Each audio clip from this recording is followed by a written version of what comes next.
साथियों नमस्कार, जोहार। जीटी रोड लाइव में आपका स्वागत है। मैं हूं अभिषेक सिंह। एक नया आरोप फिर से विपक्ष का पक्ष पे या सरकार पे कि भैया करोड़ों का जो बंगला है, आलीशान बंगला है, वो मुख्यमंत्री अपने लिए बनवा रहे हैं। इसके पहले भी आपने कई एक आरोप देखे हैं, लेकिन जो माध्यम रहा है वो सोशल मीडिया रहा हो या फिर विधानसभा में सत्र के दौरान रहा हो। लेकिन युवाओं से जुड़ा हुआ, रोजगार से जुड़ा हुआ, छात्रवृत्ति से जुड़ा हुआ मामलों पे ना वो युवाओं के साथ विपक्ष खड़ा नजर आता है, ना उनके साथ कदम से कदम मिलाकर के सड़कों पे चलता हुआ नजर आता है। ऐसा क्यों है साथियों? और अब तो पार्टी के ही नेता कहने लगे हैं कि जो बड़े और शीर्ष नेता हैं प्रदेश के, वो ही पार्टी को डुबा रहे हैं। हालांकि कई एक उदाहरणों से भी आप इस बात को महसूस कर सकते हैं। जैसा आपने देखा किस तरह से नगर निकाय के चुनाव में, जहां पिछले चुनाव में 2018 में सारी की सारी सीटें जो मेयर की हुआ करती थी वो भाजपा की, तो इस बार मात्र 3 सीटें ऐसी रही जहां पे भाजपा अपनी साख को बचाती हुई नजर आई। उसके बाद अब आप उसके पहले की कहानी को भी देखिएगा तो किस तरह से, चाहे वो बात विधानसभा चुनाव की रही हो, जहां पे भी भाजपा का जो आंकड़ा है या क्षेत्रफल है या फिर भाजपा का जो अपना गढ़ रहा है, वहां भी वो सिमटती नजर आई। या फिर घाटशिला उपचुनाव ने एक तरह से भाजपा को यह समझा दिया कि अब संगठन के स्तर पे हो या फिर पार्टी के स्तर पे हो या कार्यकर्ता के स्तर पे हो, एक जरूरत है ध्यान देने की। साथियों, भारतीय जनता पार्टी मजबूत विपक्ष के तौर पे क्यों नहीं नजर आ रही है? कहां क्या कमी रह गई और ऐसी क्या चीजें हैं जो एक विपक्ष के लिए होना चाहिए? इन चीजों पे हम चर्चा करेंगे। आप फ्रेम में हमारे साथ देख रहे हैं वरिष्ठ पत्रकार सरोज कंवर जी हैं। सर, स्वागत है आपका। और आपको क्या भाजपा में वो एक मजबूत विपक्ष नजर आता है? सर, नहीं नजर आ रहा है अभिषेक भाई, सच्चाई यही जी। देखिए, आपने कहा, जिक्र किया कि सोशल साइट है ना, प्रेस कॉन्फ्रेंस आप देखेंगे बीच बीच में हर 2-3 दिन बाद, हफ्ते में 3 दिन कह लीजिए, प्रेस कॉन्फ्रेंस कोई ना कोई एक नेता जरूर करता जी। है ना। हरमू रोड में दफ्तर है, रांची हरमू रोड, वहां आता है, प्रेस कॉन्फ्रेंस करता है। और शायद ही कभी आपने देखा हो कि एकजुट होकर प्रेस कॉन्फ्रेंस हुई जिसमें सारे दिग्गज, है ना। ये तो सौभाग्य की बात कह लीजिए ना भाई कि 5 एक से सीएम आपके पास नहीं दिखते हैं जब कोई बड़े साहब आते हैं। हाँ, तभी दिखेंगे, वैसे नहीं, ऐसे नहीं। जन मुद्दों, जन सवालों, ऐसे नहीं। प्रेस कॉन्फ्रेंस करने के लिए अगर बाबूलाल आएंगे तो आदित्य साहू नहीं आएंगे, रघुवर दास होंगे तो मधु कोड़ा नहीं देखेंगे, चंपई सोरेन प्रेस कॉन्फ्रेंस होंगे तो वहां रघुवर दास नहीं रहेंगे, अर्जुन मुंडा नहीं रहेंगे। ऐसा होता है। और ये लड़ाई आज से नहीं है, विधानसभा चुनाव के समय से ही देखने को मिल रही है। विधानसभा चुनाव के समय भी देखा आपने, उस समय तो सब पर हावी थे। हेमंता बिस्वा शर्मा जो चुनाव सह प्रभारी थे, वो सब प्रभारी थे, सबकी बोलती बनती रहा साहब, वो शिवराज सिंह चौहान। हाँ, हालांकि शिवराज सिंह चौहान बेचारे कम ही प्रेस कॉन्फ्रेंस से कम ही बयानबाजियां करते थे, हेमंता बिस्वा शर्मा करते थे। दूसरे बाबूलाल मरांडी भी जबकि अध्यक्ष थे, लेकिन इनकी कुछ चलती नहीं थी। और सब अपने अपने खेमे में लगे हुए थे, अपने अपने गुटबाजी में लगे हुए थे कि हमारे लोगों को टिकट मिल जाए, हमारा उम्मीदवार जीत जाए। हालांकि जीता होता नहीं, बहुत करारी हार मिली। और यही हाल हुआ अभी निकाय चुनाव, या इससे पहले देख लीजिए उपचुनाव जो हुआ घाटशिला का। भाई, चंपई सोरेन को आप लेकर आए हैं तो आपको सपोर्ट करना होगा ना। देखिए, एक मुहावरा हम लोग कहते हैं कि बेटी जब ससुराल जाती है तो ससुराल वालों का दायित्व हो जाता है कि नए घर में आ रही है बेटी, तो उसको हम एडजस्ट करें, तब वो लेकर फिर परिवार को आगे चलेगी। तो चंपई सोरेन दूसरे विचार परिवार से आए थे। आजकल भारतीय जनता पार्टी में टर्मिनोलॉजी चलती है, विचार परिवार, आजकल खूब चल रहा है ना। तो दूसरे विचार परिवार से आए थे, आंदोलनकारी विचार परिवार, झारखंडी अस्मितावादी विचार परिवार से आए थे, आप क्या आए थे। तो आपको उनको संभालना था, सपोर्ट करना था। सपोर्ट मिला नहीं, पहले चुनाव में भी नहीं मिला और उपचुनाव में भी नहीं मिला। हाँ, नॉमिनेशन के दिन तो सब दिखे, उसका तो गायब, लापता हो गए। और इस बार तो उनके साहबजादे को पिछली बार की अपेक्षा ज्यादा मतों से हार मिली घाटशिला। तो यही हाल हुआ निकाय चुनाव। हर जगह जो जमीनी कार्यकर्ता था उसकी अनदेखी की गई और हर जगह बड़े बड़े दिग्गजों को चली। जैसे धनबाद के इलाके में कहा जाता है ढुल्लू महतो, कहा जाता है कि अमित शाह साहब से सीधे कांटेक्ट में रहते हैं और काफी दबंग है, दबंग माने जाते हैं जी। अच्छा, इधर गोड्डा की तरफ कहा जाता है कि निशिकांत दुबे भैया, है ना। प्रधानमंत्री, गृह मंत्री, सबसे उनका सीधा संपर्क है। हाँ?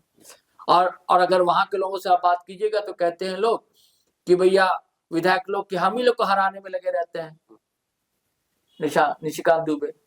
और जब निशिकांत दुबे लोकसभा का चुनाव लड़ते हैं तो खबर ये है कि जो विधायक लोग हैं उनको हराने की कोशिश में लगे रहते हैं। तो आप देखिए ना, देवघर पवित्र नगरी मानी जाती है सनातनियों के लिए, और वहां से भाजपा का नहीं जीत पाया, आरजेडी कैंडिडेट जीता विधायक। और सीधा सीधा आरोप लोग मरते हैं इसके लिए निशिकांत। और ये आरोप सब पर लग रहा है, रघुवर दास पर लग रहा है, बाबूलाल मरांडी पर लग रहा है, चंपई सोरेन पर लग रहा है। अभी देखिए चंपई सोरेन, आदित्यपुर एक जगह और अपना कैंडिडेट खड़ा कर दिया, शिकायत किया कि हमसे पूछा ही नहीं भाजपा वाले लोगों ने कि कौन सा कैंडिडेट खड़ा कर रहे हैं, और इन्होंने 2 कैंडिडेट को समर्थन दे दिया। ऐसे ही हर जगह खेला हुआ, निकाय चुनाव में ज्यादातर जगहों पर यही खेला हुआ। देखिए ना सर, नगर निकाय चुनाव में जो मेयर पद के लिए कई एक जगह पे भाजपा के बागी ही जीत करके भाजपा के समीकरण को गड़बड़ा दिया। हाँ, ठीक बोले आप। और यही बात अभी मैं कह रहा था, विचार परिवार अभी नहीं इस्तेमाल किया, तो अब क्या कह रहे हैं भाजपा के नेता लोग, हमारे ही विचार परिवार के। अरे ठीक है भैया, जब आपके विचार परिवार के हैं तो पहले भी तो आपके विचार परिवार के थे। आपने क्यों नहीं देखा वो जीतने वाले प्रत्याशी है? अच्छा, बागी एक होंगे सर, धनबाद की बात कीजिए ना। हाँ, चंद्रशेखर एक थोड़ी अग्रवाल, हाँ, संजीव, हाँ, वो तो नाराज होकर गए, चंद्रशेखर नाराज होकर गए, जेएमएम से फिर आए सामने। हाँ, संजीव को लोग नहीं चाहते थे, संजीव सिंह को चाहते थे, जनता चाहती थी। वहां अड़ंगा डाल रहे थे डुल्लू महतो तो चाह रहे थे कि उनकी पत्नी ही मेयर बन जाए, ये चाह रहे थे। जब नहीं हुआ तो किसी कहा जाता है कि उनका उतना जनाधार नहीं है संजीव कुमार का, जो संजीव सिंह का, या जो चंद्रशेखर अग्रवाल है ना, जिनको समर्थन दिया बाद में जेएमएम में आए थे। तो ये स्थिति। अभी एक बड़ा ये क्या नाम है, ये पंकज परसून है ना, वो राष्ट्रवादी पत्रकार माने जाते हैं। अब बड़ा उनकी पकड़ है, कहा जाता है भाजपा और संघ गलियारे में। उनके अगर आप बात सुनेंगे ना, वो तो इन पर भी आरोप लगा देते हैं कि करणवीर सिंह है ना, यहाँ महासचिव या महामंत्री जो है भाजपा के, देखिए पहले क्या होता था कि संघ के महामंत्री हुआ करते थे, आज भी होते हैं, लेकिन पहले महामंत्री ध्यान रखते थे संगठन पर, वो ज्यादा लाइमलाइट में नहीं आते थे। अपना काम संगठन को मजबूत करना, कार्यकर्ताओं से बातचीत करना। तो अब जो महामंत्री उन पर आरोप है कि एकदम सोशल मीडिया उनकी टीम एक्टिव रहती है ना, और सोशल मीडिया पे एकदम फोटो, इनसे मिले, इनसे बात किया, ये वो। पहले ऐसे नहीं। और ऐसे भी एक आम धारणा माना जाता है कि संघ के लोग एकदम शालीन, परिश्रमी, अनुशासित, मितभाषी, कम बोलने वाले, अपने मिशन में लगे हुए हैं, काम कर रहे हैं। तो अब ऐसा नहीं, अब हाई फाई टाइप का, जब से दफ्तर भी हाई फाई होने लगा ना 5 स्टार कैटेगरी का, तो भाजपा का भी चाल चलन चरित्र जो बदलते हुए लोग देख रहे हैं। तो उससे क्या कि आम कार्यकर्ताओं में नाराजगी हो।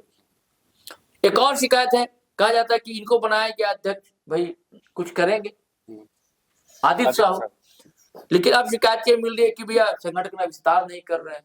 अब कहा जाता है कि कुछ लोगों का कहना ये, राजनीतिक पंडित कह रहे हैं कि भैया उनके हाथ बंधे हुए हैं, कि जब तक ऊपर से कोई आदेश नहीं आएगा वो कुछ कर नहीं सकते। तो क्या करेंगे, प्रेस कॉन्फ्रेंस कर देते हैं। तो भाई प्रेस कॉन्फ्रेंस क्यों कर रहे हैं आप? जनता के सवालों को लेकर सड़क पर क्यों नहीं आती है भाजपा? भाजपा को अगर जिंदा होना है, अगर आपको फिर 2029 के चुनाव में हरा देना, जेएमएम को सत्ता से हटा देना, तो आपको तो मेहनत करनी पड़ेगी। सारे लोग सुविधा भोगी हो गए हैं, बस आइए प्रेस कॉन्फ्रेंस कीजिए, बयान जारी कर दीजिए, सोशल मीडिया में फोटो लगा दीजिए। सड़क पर आंदोलन नहीं करेंगे, संघर्ष नहीं करेंगे, जन सवालों को लेकर सड़क, मुद्दे की कमी थोड़ी है। जयराम कुमार महतो जेलकेम के एकमात्र विधायक उठाते हैं ना मुद्दा, तो आपको किसने मना किया? मना तो नहीं किया। और आपका इतने बड़े बड़े कद्दावर लीडर है, तब सड़क पर आइए, मुद्दों को उठाइए, जन सवालों को उठाइए, तभी जनता आपसे जुड़ेगी। उससे फिर क्या हो रहा है कि कार्यकर्ता, आम कार्यकर्ता थोड़ा नाराज हो रहा है। जो दूसरे आप देखते हैं ना कभी कभी कि जेएमएम में दाखिल हो गए, फला पार्टी में चले गए, क्यों हो रहा है? इस कारण से, क्योंकि कार्यकर्ता मेहनत करता है, उसको जब लगता है प्रतिदान कुछ तो मिले, हमें कुछ ना मिले तो हम जनता का काम तो करा सके। इतना तो मतलब इस लायक भी अब नहीं रह रहे। लोगों का कहना है कि वो आपने कहा ना कि राजकुमार सिंह का आपने बयान बताया आपने कि बड़े ही नेता पार्टी को डुबाने में लगे हुए। जैसे पंकज परसों एक मिसाल देते हैं कि विकास सिंह लीडर है भाजपा के और रघुवर दास के बहुत करीबी माने जाते हैं, और कहा जाता है कि चुनाव के समय जमशेदपुर पश्चिम से ये थे उम्मीदवार संजू रहे थे, भाजपा का नहीं थे लेकिन एनडीए के तो थे, जदयू ने अलायंस तो किया था, और विकास सिंह उनका सपोर्ट न करने की जगह बन्ना गुप्ता के लिए काम कर रहे थे। बन्ना गुप्ता कांग्रेस के कैंडिडेट थे, उनके लिए विकास सिंह पर आरोप है कि काम कर रहे थे। और बल्कि ये तक कि उनके सोशल साइट पर कुछ चीजें वायरल हो रही है कि झूठा पार्टी तक कह दिया था भारतीय जनता पार्टी को।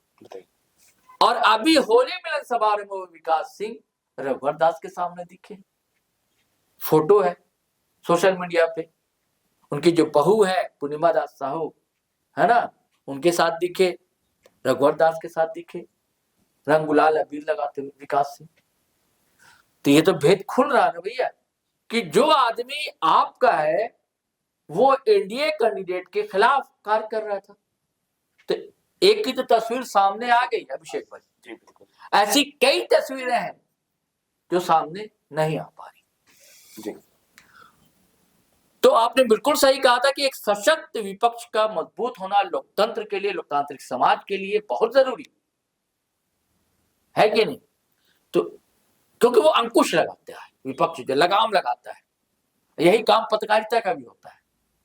अब दोनों कमजोर हो जा रहा है झारखंड में तो क्या होगा फिर, क्या और अनार्की भी बढ़ जाती है। कहा जाता है एक को मौका मिल जाता है सत्ता को, मैं ही ठीक हूँ, हम जो करेंगे सही करेंगे। जी तो साथियों, आपने सुना कि लोकतंत्र जहां होता है वहां पे विपक्ष का सशक्त होना बहुत जरूरी है, तभी सरकार पे वो लगाम लगा सकती है या सरकार से जो है सही सही सवाल भी पूछ सकती है। लेकिन झारखंड में ऐसा नहीं दिख रहा है, और भाजपा को जिस तरह से जनता की आवाज को बतौर विपक्ष सदन या फिर सरकार के समक्ष रखना चाहिए, क्या वैसा हो रहा है या नहीं हो रहा है, ये कमेंट में आप हमें जरूर बताइए। आज के लिए बस इतना ही। जाते जाते आपसे आग्रह वही है कि अगर आपने हमारे चैनल को सब्सक्राइब नहीं किया तो जरूर कर लीजिए, हमारे वीडियो को लाइक शेयर कमेंट जरूर कीजिए। आज्ञा दीजिए, नमस्कार, जय हिंद, जय भारत।